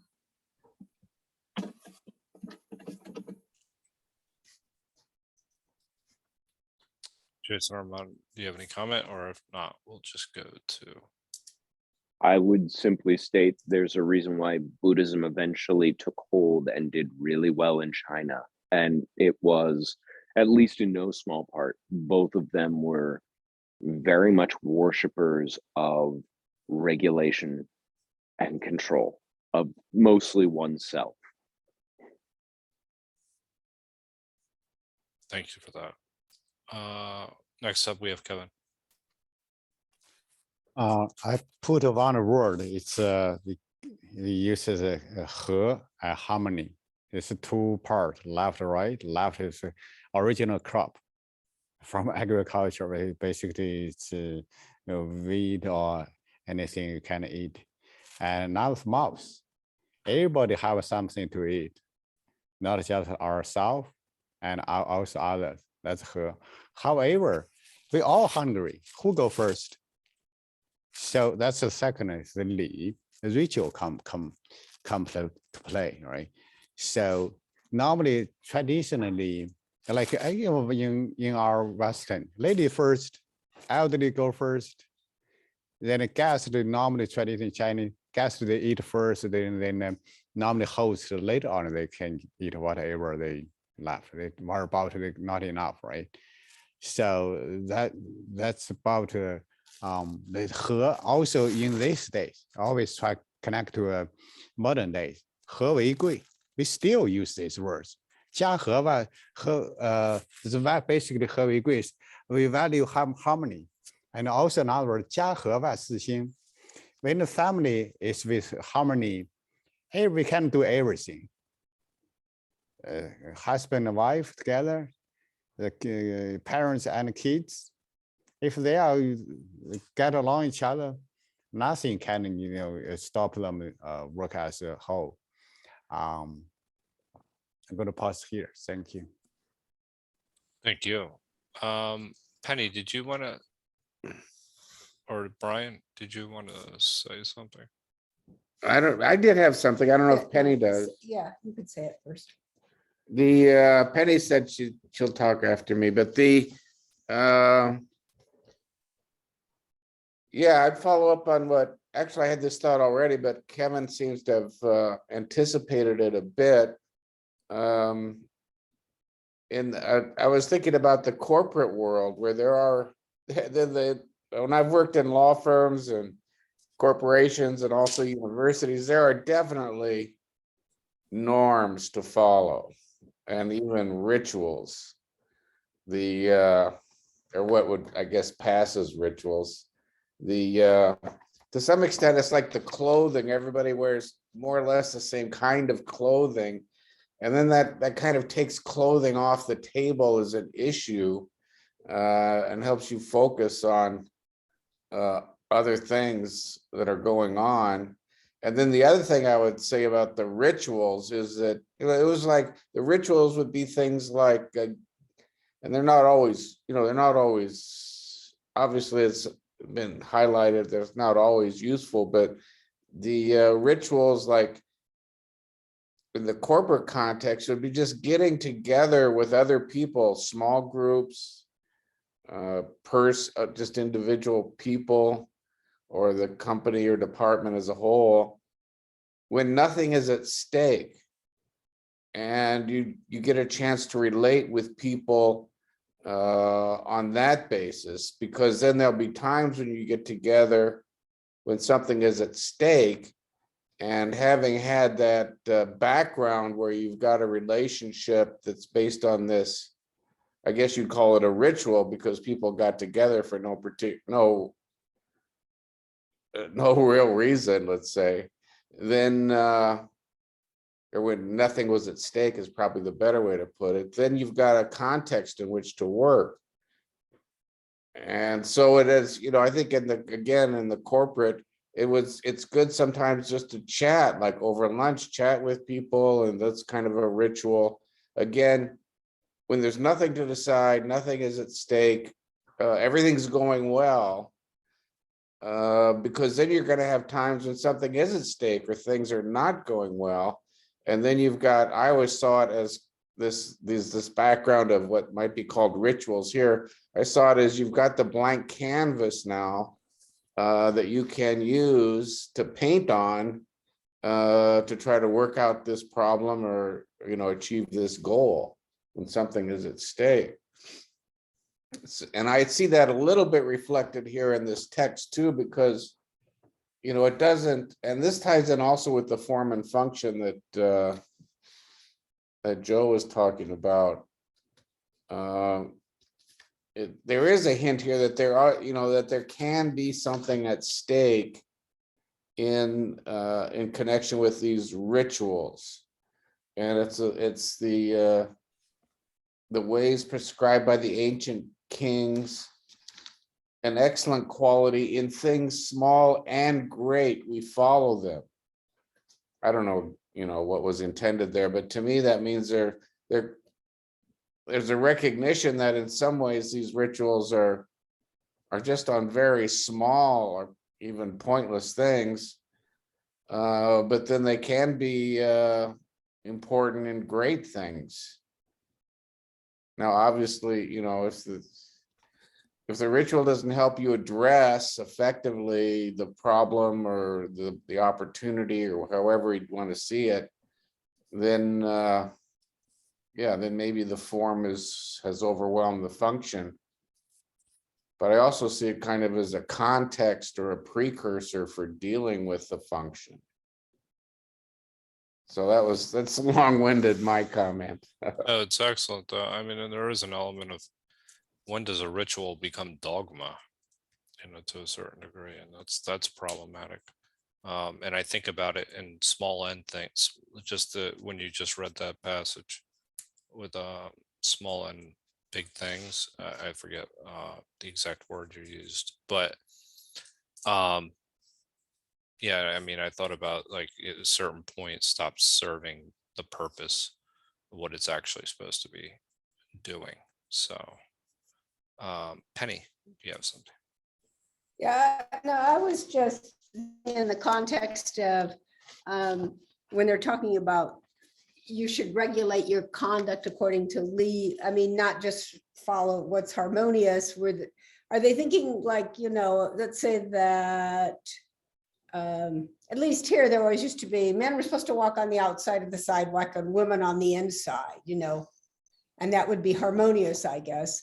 But if the guy saw that there was a big hole coming up in the side on her side of the sidewalk, then he wouldn't just keep walking because that would be harmonious. He would say, oh, wait a minute, here, move to this side, because, but I don't know if it would be something that in that context, but I was, that's what I was kind of wondering about. If you had to kind of use sense and think about things and not just follow a pattern. I'm not sure. Jason, maybe? Yeah, thank you, everyone. I think I think I collect a lot of comment on this one, and I think that's one way to provide about D. Okay, I'm going to provide a different way to understand the ritual. Okay, we translate the ritual, and according to where he is thinking about Buddhism monk, the precept. Okay, different precept. Or Brian is talking about in the corporate custom, rule, all this kind of thing. So let's go back to this society, right? They have the aristocracy society. The common understanding is they have a commoner, they have the aristocrats. For the aristocrats, you are regulated by D, which is ritual. For the commoner, you use punishment, the law. So that's the difference. Confucius, the great invention is he wants people become 君子. That means even you are the commoner, you can be regulated as D, follow the D, so you will behave, have a noble behavior. Okay, that's on the background. Confucius, the great ambition is this. So by understanding this, or you accept my background, you look at this text, I think Madeline talk about, and a lot of people talking about the form and the function. That's a very Western kind of understanding, and which also fit here. For the and the punishment, which treat for different people, right? They have their form, they have their function. Both have the same function, which is regulating, right? For the nobilities, you use ritual or D to regulate them. For the commoner, you use punishment, use law to regulate them. So what's their form? In the for the regular people, that's punishment, that's the law, right? You use law to punish them. If you steal, cut off your hand, if you do something, that's the law. For the nobilities, the form is harmonious form. His harmony is the form. So Confucius here is talking about when you practice ritual, which is D, okay, you do the form is harmony. It's a harmonious form, but don't forget its function. The function is regulating. Just like when we talk to the commoner, I say, oh, don't just thinking about the law. The law, the purpose of the function is to regulate your behavior. I think that's the essence here. So if you look at the background, you probably will be we can understand in a different way of the word "the." Madeline. Okay, Follow so what I understand from what you're saying is a couple of things. One is, here we would call it this following the spirit of the law versus the letter of the law. So the idea here is to do both, really. Is the concept that if you are among the lower orders, the way to avoid punishment is by doing what the people of the upper classes do, which is sticking with the rituals, and that keeps you safe? If I have to answer, okay, I will answer Madeline, your question is that's Confucius' purpose. He wants people to behave, have a noble behavior, right? So you don't have to, remember, Confucius is not, usually he's talking to the government, the civil service. He's not talking to real like farmer or this kind of people. He's talking for the government official, okay, the low-ranking government official or civil service officer. He wants the civil service officer treat people like nobility. That's his idea, the society. He thinks that's the society, his ideal society. And I think that's his, we want to call it revolution. I think that's his way of thinking. Kevin, great comments. Yes, thank you. I want to follow up about the form and the function. This Jason bring good point. What's the form? What's function? So it could be unchangeable. The word is God. So it could be, limit our mind if you use one way. That's one point. So you could, second point, it most likely we normally use one direction. Form will follow the function. How about the function follow the form? I have $100. I want to buy one big TV, 80-inch. Can I? What's the form? What's the function? I would say $100. That's a function that could consider that way. So I can buy it, or maybe not afford the TV. So, or smaller size of TV. So that's a form I have. So this has a bi-direction or inter related and the influence. So that's next to the previous question is what's the form, what's the function? We cannot use one direction, describe things. You can imagine like this one, I would say a little bit over, maybe exaggerate. That's rich people thinking. Your form in rich for rich people is different the form for the poor people. Thank you. Thank you, Kevin.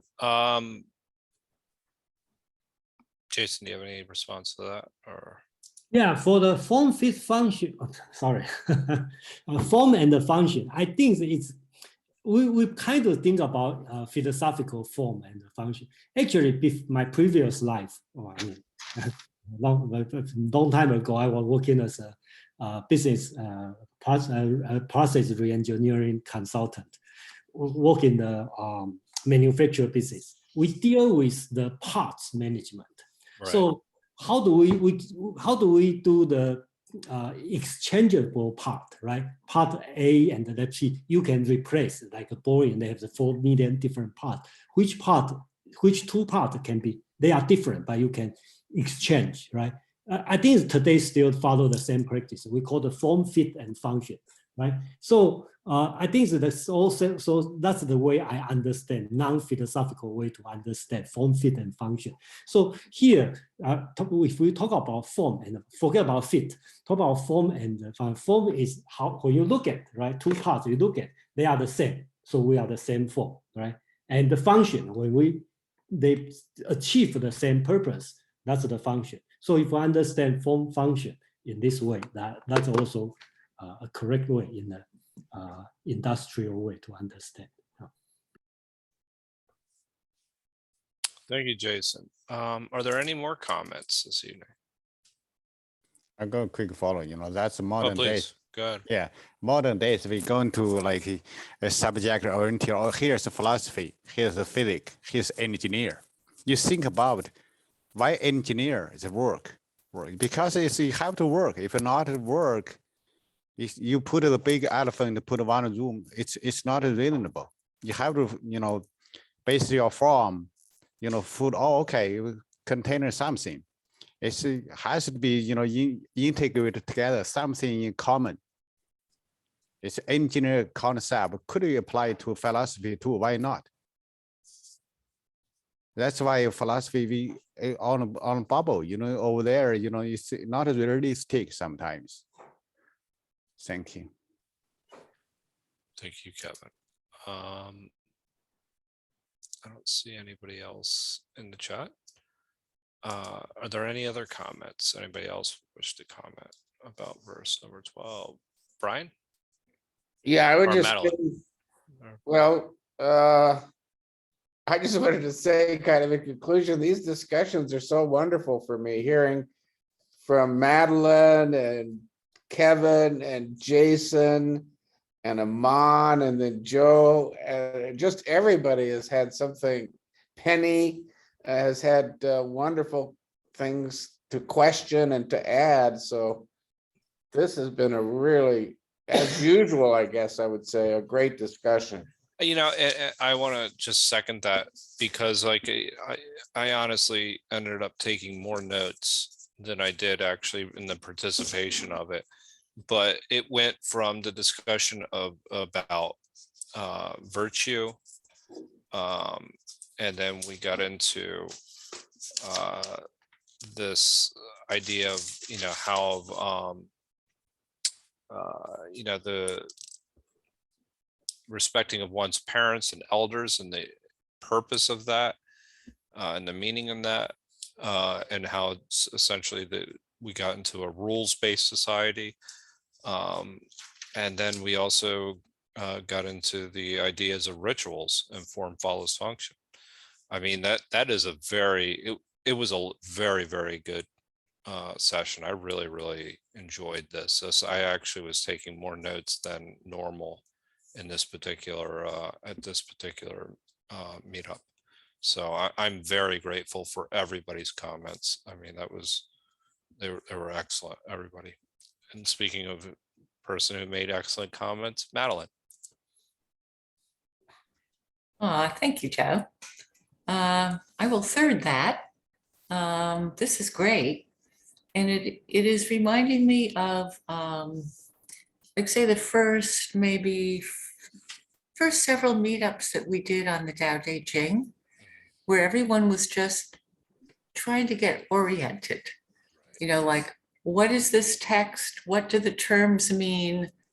What form does it take? I think one of the big stumbling blocks with the Tao was that it wasn't a narrative, although it's a spiritual text, and a lot of people were coming to it from a biblical perspective.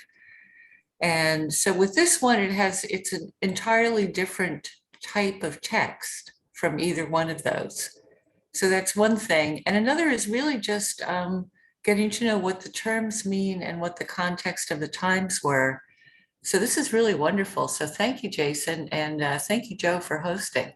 Oh, no problem. Thank you. I mean, this has been, I am just getting oriented to Confucius, the terms, and I think what I've read a little bit ahead, we'll start to see a lot of these connections between chapters.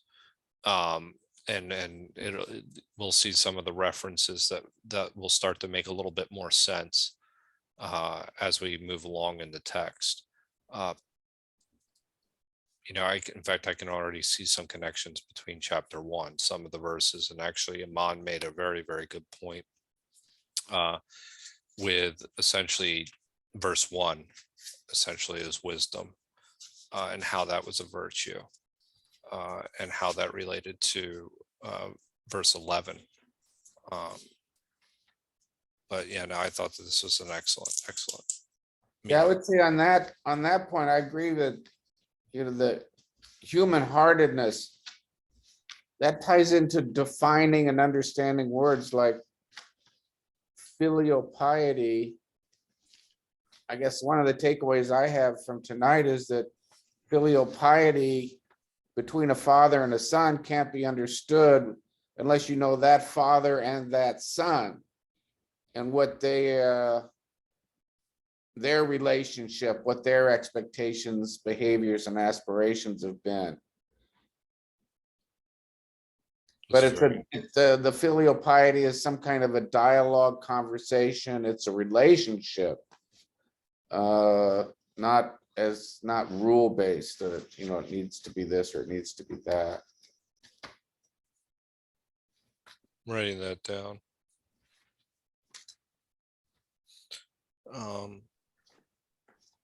Yeah, can I say something here? Please go ahead. Yeah, Absolutely. I just want to, I think if you carry the Tao Te Ching experience, I think you still cannot answer what is Tao, or what is Wu Wei. But after the many sections, you probably get better understanding what's Tao, what's Wu Wei, right? So same situation, you are going to face a lot of words like 孝, like 人, or 义, or 礼, all these crazy words. And then the ideal situation is traditional Chinese way.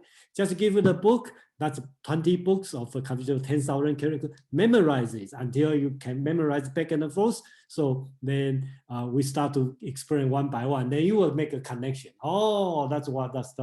So, but unfortunately, nobody willing to suffer for 2 years and memorize all the time. So that's the patience. Well, this has been wonderful, and thank you everyone for. But today we have a computer, so if you want to do something, you just search. So.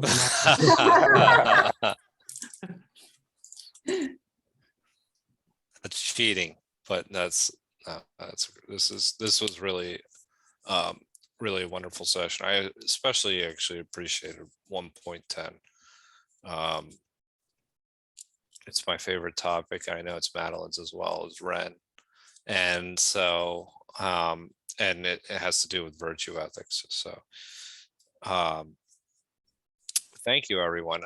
Jason, do you have a meetup on Saturday? I believe you do. Yeah, I do. And then I think I'd already sent it to Shrikant, and he probably, because I created that page late, I was busy. Okay, so he's and he's in India, so that's a little bit. He's running a little bit behind. Yeah. Same as me. I was in New York last week. So is this the one on Hinduism? No, Hinduism were done last week, and this week, Pin is going to talk about the I Ching, the Book of Change divination. Yes. Okay. He's going to do the divination. He called the title, which I'm not very familiar. He will call the title "Demystify I Ching Divination." He's going to go through the spring and autumn annal, which is the ancient text, and then to find the to explain the I Ching divination, right? So that's his doing. So I will put it. And that'll be on the 28th at 7 o'clock. 28th. Yeah, I just put in the chat here. Okay. So, okay. Yeah. So yeah, that. Srinka will announce soon, I think. Okay. Yeah, and I mean, I'm hoping to. I plan on attending that. That looks very interesting. So, well, thank you everybody.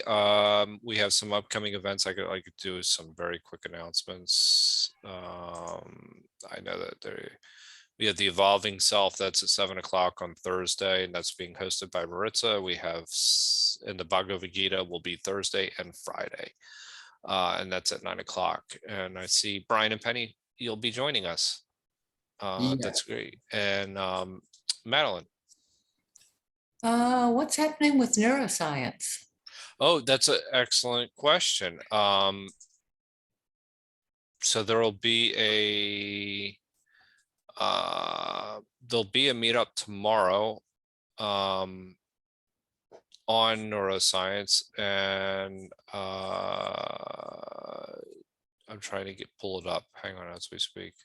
Okay, because I didn't get a thing from Greater Philadelphia.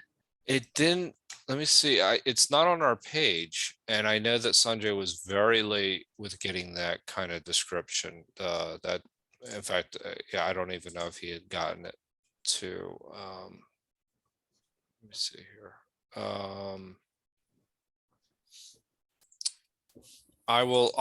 You know what, I'll try and find it, because it's, well, I mean, it's a little late to start reading for this. No, it isn't. It well- isn't too late. Well, we'll try and read it. But let me see if it's gotta be. We've got 22 hours. That's true. Well, actually, yes, but I have probably, I think. Let me see, 6 hours of meetups in there. So within that, so I got 22 hours. So Yeah. I'm -6. And there'll be 4 hours of sleep at least. So well, yeah, that's what I'm planning anyway. So yes, it'll be a little bit of a push. I don't think it's posted yet. Oh.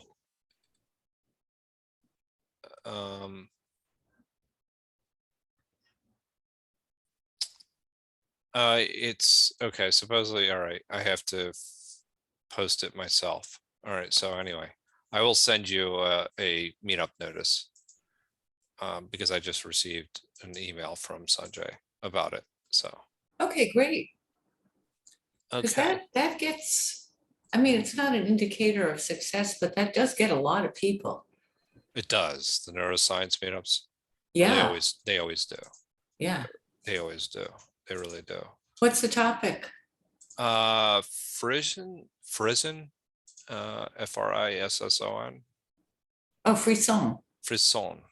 Okay. Thank you for I'm not familiar with it at all. Oh, it will give you a chill up your spine. Oh, that's good. Well, it'll wake me up then. Good. All right. Okie dokie. Thank you, Joe. Thank you. Thank you, everyone. And I'll see everyone soon. All right. Thank Good night, you. everyone. All right, have a good Night, evening. Brian and Penny. Good night. Good night.